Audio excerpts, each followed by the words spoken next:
The Lord be with you. And with your spirit. A reading from the Holy Gospel according to Matthew. Glory to you, Lord. Jesus told his disciples this parable. The kingdom of heaven is like a landowner who went out at dawn to hire laborers for his vineyard. After agreeing with them for the usual daily wage, he sent them into his vineyard. Going out about 9 o'clock, the landowner saw others standing idle in the marketplace, and he said to them, "You too go into my vineyard, and I will give you what is just." So they went off.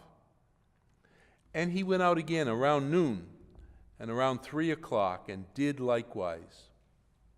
Going out about 5 o'clock, the landowner found others standing around, and he said to them, "Why do you stand here idle all day?" They answered, "Because no one has hired us."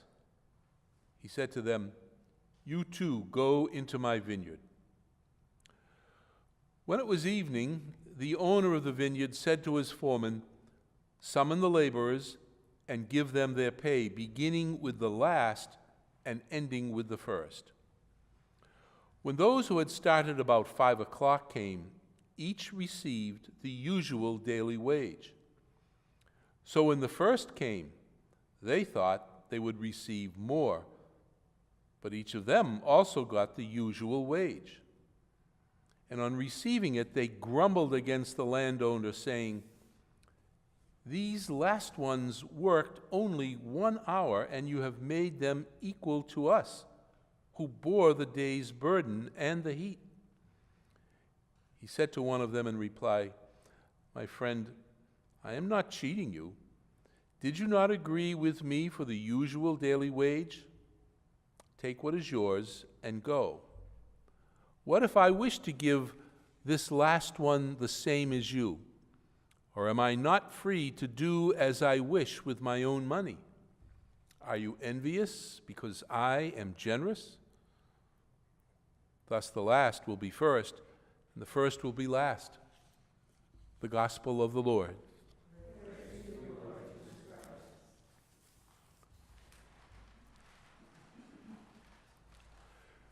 Today's parable about the landowner who paid his workers equally for unequal work is one of the most disconcerting, if not infuriating, of Jesus' tales. Most people agree about this story. It's not fair. Our natural reaction to this parable is that those who worked the longest should have gotten paid the most. In the first reading, Isaiah explains God's mentality.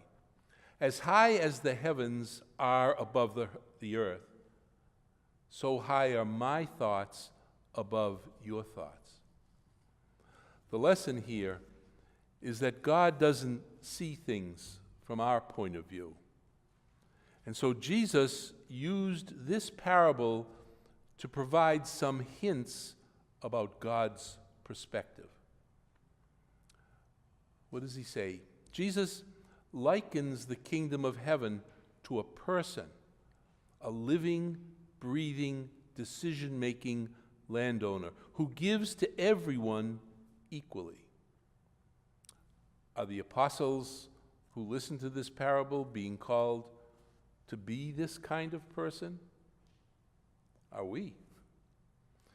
Jesus is teaching the flipped on its head rules of the kingdom. He does it often. Wash each other's feet. Take the last place. Practice humility. Love your enemy. Jesus reminds us that God is free to do whatever God likes.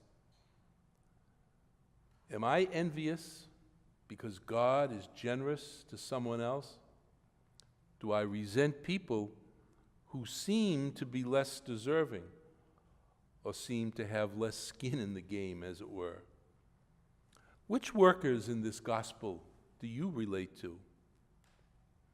Isaiah in that first reading talks about mercy, a forgiving, relenting God. Do any of us deserve this kingdom from this God of compassion and loving kindness? God is generous, even if it seems to me that some people deserve less.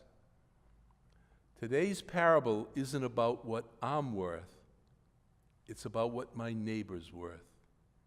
Does my neighbor deserve the kingdom? God invites us to divine generosity, the extravagant God who gives and forgives without limit. The early hires complain, "You have made them equal to us." But think about this. What if everyone hired in the gospel is one family? Doesn't that second reading call us brothers and sisters? Would the landowner's pay scale be more palatable if the one hired at the end of the day is my sister, my mother?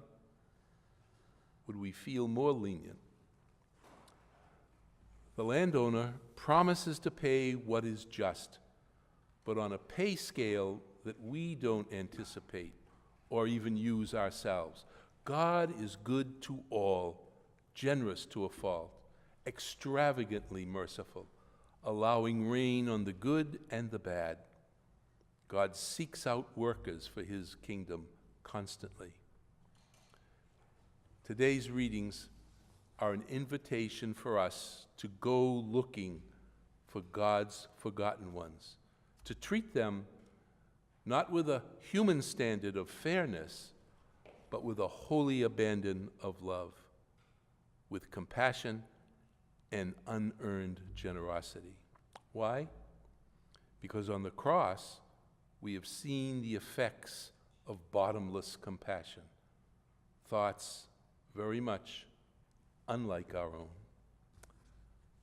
May the peace of Christ be with you always.